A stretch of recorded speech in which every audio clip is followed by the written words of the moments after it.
Good morning. My name's Torey. I'm less of an expert on grape phenolics than most of you in the room, but my current job in the food industry has made me catch up quite a bit. What I'll be presenting today is really more about extending the harvest that you already do. So I'm not specifically speaking to wine grape harvest for winemaking. I'm talking more about what happens to the pumice. So this is a really terrible picture, but this is an example of how terribly we treat the grapes that leave our wineries. And this is where I pick up. This is where I pick up the story. This is a seed separation operation, and basically there's a rotary screen and an auger and a skip loader, and it's an affront to the pumice people like myself out there. I work for a company called Sonoma and Whole Vine Products, and basically what we do is we look for that higher, better use of the compounds that are found naturally in the grape skins and seeds and pulp. The reason I have this picture up here is it highlights some of the efforts or some of the processes you go through to improve the quality of the envisioned end product, which is wine. This is Green Drop at the Raisin, and it's really all about improving quality rather than getting the quantity, higher volume of grapes through the door. What this does is it concentrates the phenolics, it concentrates all of the aromatics and that sort of thing, and it leads to a better end product that's a higher value add when you bring the grapes in more concentrated. This is basically the group of compounds we're interested in.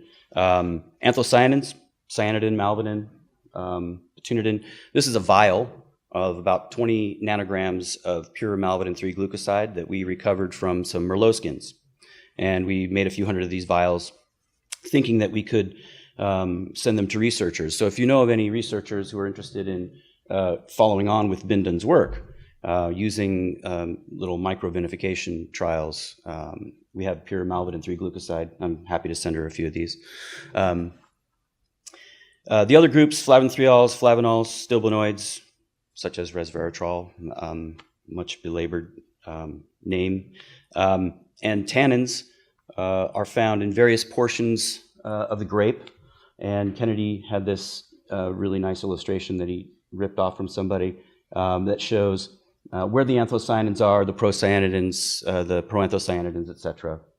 And what Binden goes on also to show in her paper is that the higher the concentration of pulp material in your fermentation, the more selective the pool of phenolics. Selectively, the pool of phenolics is changed. So if you have a higher pulp concentration, the more seed tannin will be pulled out of the pool of overall phenolics in that fermentation. I'm not a winemaker, I'm not a wine grower, but to me that would be significant if I didn't have these harsh seed tannins put in there into my wine. Of the flavonoids, we have epicatechin, gallocatechin. These are the sort of basic, simple forms of catechin. You see that they have different hydroxyl groups on one of the rings there, and those make them more reactive with iron or enzymes further down the track in organisms, for example, like humans. Quercetin is very interesting because it has this vicinal dihydroxy group right here, which makes it very reactive. And so it's less bioavailable to humans, whereas, and it's a flavonol as opposed to a flavanol. But it's reactive nonetheless in very different ways. And this impacts the bioavailability. When I mean bioavailability, I mean for people or organisms to uptake this as a nutrient, because there are people out there in the cocoa industry, or actually in the medicine industry, who view cocoflavanols, the negative isomer of epicatechin, as a vitamin and crucial to life, to human life, as part of your diet. This is an example again of the gallocatechin. Miracetin. It's very highly bioavailable and has a pretty long half-life in your blood at micromolar concentrations. And you would say, well, that doesn't seem like it's going to do very much in a micromolar concentration. But when you consider the complexity of the human diet, everything plays a role. And this is considered an antioxidant, although it's probably just preventing inflammation through the reduction of oxidative complexes. So camphorol, this one's very interesting because you find it a lot in white wines, and it's actually been implicated in increasing bone density specifically in women. There was a paper that talked about camphorol in white wine. A glass of white wine a day actually improved bone density in the study of 17,000 women over 2 years. An interesting coincidence, but it makes me want to drink white wine.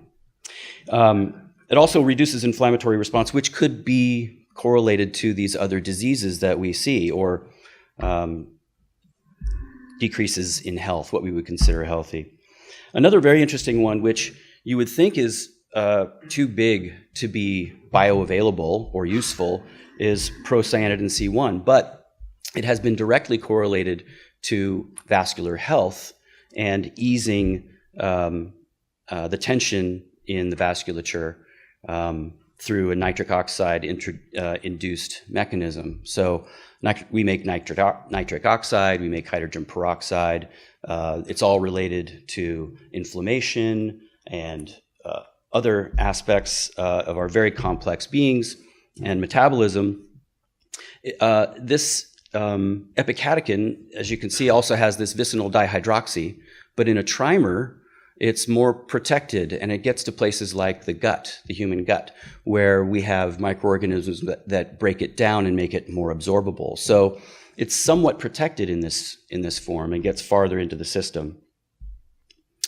So what do flavonoids do? What do grape flavonoids do? They fill dietary gaps. So if I only eat at McDonald's and Starbucks for the rest of my life, I will have dietary gaps. I will be missing those things that I find in my baby lettuce and my microgreens and my carrots and grape and my wine. And what's true around the world is more advanced societies have wider gaps in their nutrition and thus their health, like metabolic syndrome, diabetes, cardiovascular disease. And so dietary polyphenols fill those gaps, and it may be due to an antioxidant activity or increased nitric oxide production or just decreased inflammation. The gross picture is we're left with fiber that is full of trace minerals and these polyphenols, which we know are very good for us. It's just that since World War II, we've decided that we need to process these things out of the food stream because they're bitter or they make it less controllable when it comes to a manufacturing process. So having polyphenols in your diet is a good thing, but sometimes technology gets in the way. This is just a very simple example of some breads that were made by Gary Howe up at the Wheat Marketing Institute up in Portland, and he used our Chardonnay pumice powder to see if he could extend shelf life in a Wonder Bread, basically, example. And he did. He got 3 more days of shelf life, which is invaluable if you're the Wonder Bread people, because that's 3 more days you didn't have to make product to put on the shelf.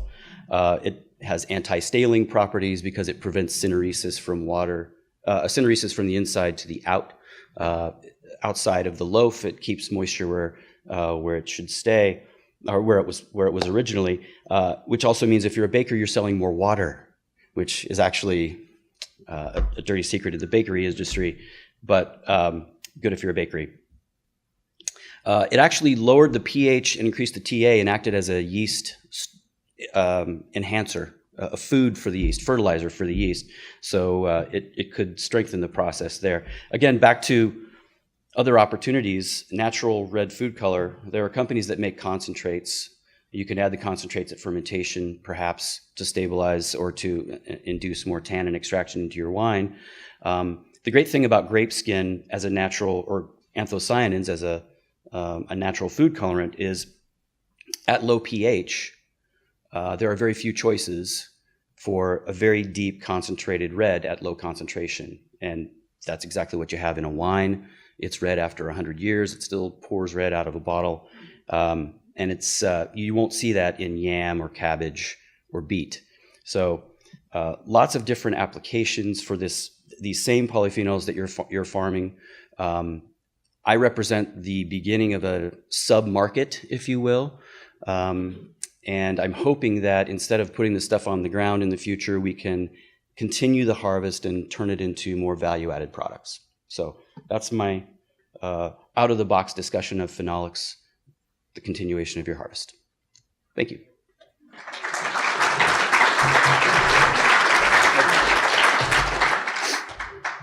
We have a few minutes. A few minutes if anybody has a... Yes, sir. How did that bread taste? The what? The difference in the bread. It was interesting. We had a consumer panel of 60 people, and they liked it between 2% and 4%. It added more character to the bread. It wasn't just white bread. Over 6%, it started to feel. They said it started to taste healthy. But at 6%, you could see it looks more like a pumpernickel or a dark unmilled, unrefined wheat bread. And bakeries want to control for that kind of impression. Any other questions? Thank you for your time.